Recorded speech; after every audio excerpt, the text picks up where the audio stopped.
ہمارا سفر بھی سوئے مدینہ ہے، اور جب مدینے تک چلے جائیں گے تو پھر بریلی سے صدا آتی ہے کہ طیبہ میں مر کے ٹھنڈ چلے جاؤ آنکھیں بند، سیدھی سڑک یہ شہر شفاعت نگر کی ہے۔ کم سے کم مدینے تک تو پہنچے، جنت تک تو بعد میں پہنچیں گے۔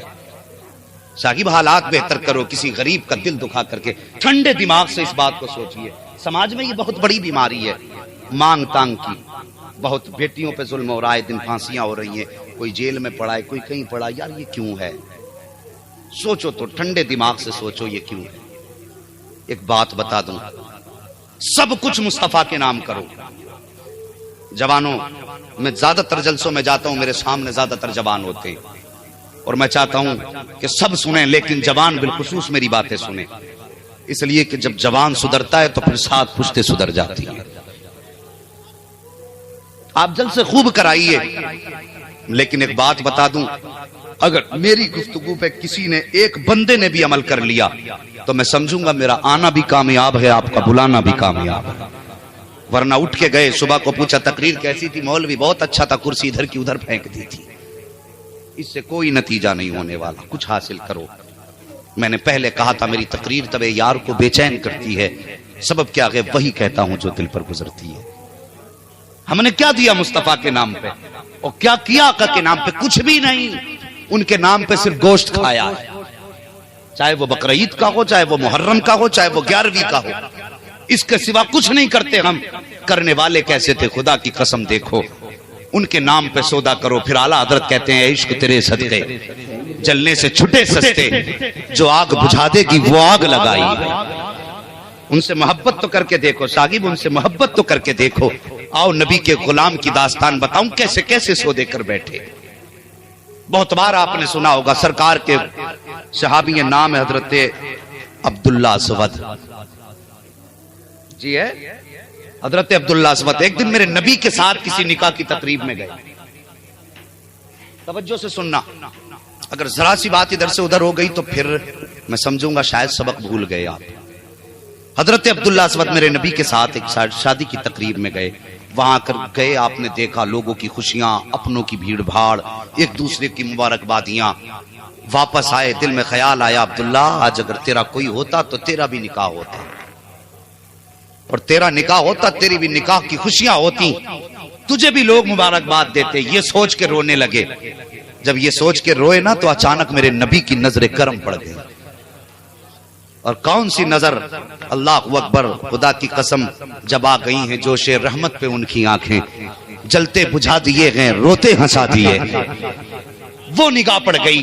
میرے مصطفیٰ نے فرمایا عبداللہ قریب آؤ گا۔ جی یا رسول اللہ، کیوں روئے؟ کہا بس سرکار یوں ہی خیال آیا کاش عبداللہ کا بھی آج کوئی ہوتا تو میرا بھی نکاح ہوتا، آقا میری بھی نسلیں ہوتی، میرا نام آگے بڑھتا۔ یہ کہہ کے روئے نا، میرے نبی نے سر پہ ہاتھ رکھا، فرمایا عبداللہ جس کا کوئی نہیں ہے اس کا محمد الرسول اللہ ہے، پریشان نہ ہو، چاہتے کیا ہو؟ کہتے ہیں آقا میرا بھی نکاح ہوتا، میرے بھی بچے ہوتے۔ آقا فرماتے پھر نکاح کرو۔ کہتے ہیں سرکار میرے جیسے کالے کو بیٹی کون دے گا؟ میرا چہرہ اتنا بھیانک ہے کہ لوگ میرا چہرہ دیکھنے سے ڈر جایا کرتے ہیں۔ اتنی بات کہی تھی۔ میرے نبی فرماتے ہیں صحابہ ذرا بتاؤ تو سکی، پورے مدینے میں سب سے زیادہ خوبصورت بیٹی کس کی ہے؟ اللہ اکبر، فیصلے دیکھیے۔ آج جاتے ہیں گھر دیکھنے کے لیے، رشتہ کرنے کے لیے جایا کرتے ہیں تو پہلے پوچھتے مکان کچا ہے کہ پکا ہے، جب کچا پکا مکان پوچھتے ہیں، پھر اس کے بعد کہتے ہیں بیٹی کیسی ہے؟ کہا خوبصورت ہے۔ پھر پوچھتے ہیں کہ کیا ملے گا جہیز میں؟ کتنی چیزیں تلاش کرتے ہو؟ میرے نبی فرماتے ہیں میرے صحابہ بتائیے تو سکی، پورے مدینے میں سب سے خوبصورت کس کی بیٹی ہے؟ صحابہ نے ایک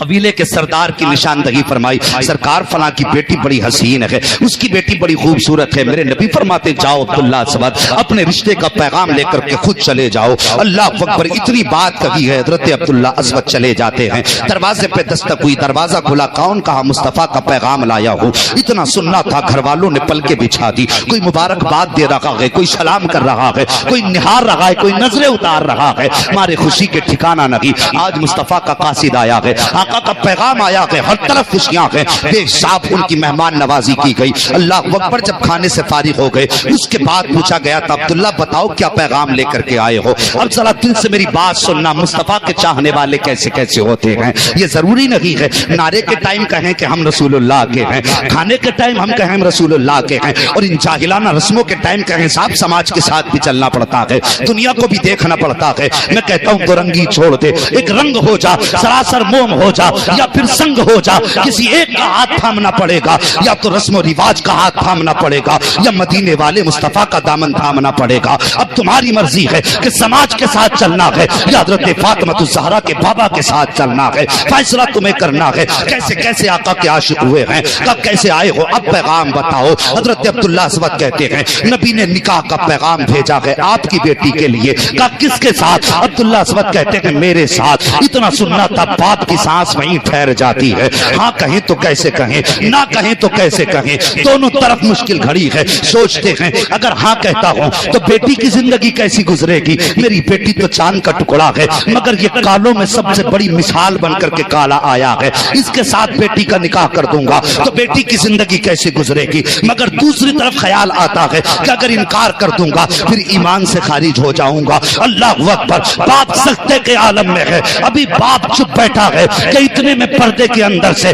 بیٹی کی آواز آ جاتی ہے، اے بابا انتظار کس بات کا ہے؟ اللہ اکبر۔ جیسے اتنا بیٹی نے کہا ہے، کہا بیٹی میں یہ سوچ رہا ہوں تو چاند کا ٹکڑا ہے، یہ سیاہ کالا ہے، اس کی موٹی ناک ہے، دانت بڑے ہیں، یہ تیرا اپوزٹ ہے، ہاں کروں تو کیسے کروں؟ تو بیٹی نے کہا تھا بابا دیر مت کیجئے بلکہ فوراً کہہ دیجئے کہ یہ رشتہ مجھے قبول ہے، یہ رشتہ مجھے قبول ہے۔ تب باپ نے کہا تھا اے بیٹی دیکھ تو لے اس کو، اس کی صورت کیسی ہے، اس کی آنکھیں کیسی ہے، اس کی ناک کیسی ہے۔ تب بیٹی نے کہا تھا ابا میں اس کو کیا دیکھوں، مانا کہ یہ کالا ہے لیکن جس نے بھیجا ہے وہ سارے زمانے میں سب سے نرالا ہے۔